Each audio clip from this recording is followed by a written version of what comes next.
Alright guys, if you missed my last video, I've been building this Nano S3 with the CPX brushless kit. It has a lot of upgrades as well, micro-heli landing gear and blades and aluminum swash, titanium shafts, aluminum DFC grips and aluminum hub.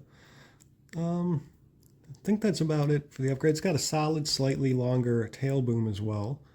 And then the brushless kit. I modified the brushless kit to use pH 2.0. And I got rid of the connector from the board to the kit, soldered the wires together so there's one less connector. And then I had to also solder the orange motor wire from the ESC.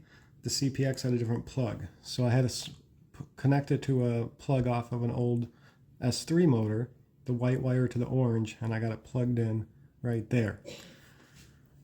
So all I need to do now is put on the canopy and we can test it, but let's go ahead and test it inside just to see if this works. So many people in all the forums say, oh, this doesn't work, you can't use the let me make sure my transmitters. All right, everyone says, oh, you can't use this in a S3, it won't work. Well, we're gonna see.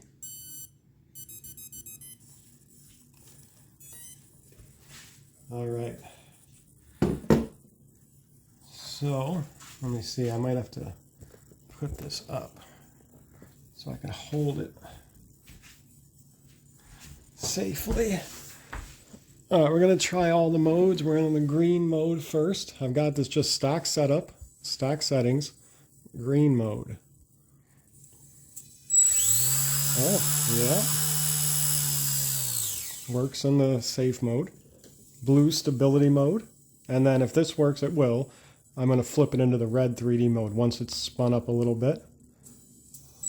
Blue mode works in.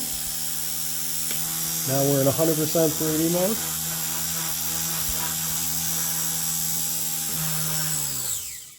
Oh yeah, it works.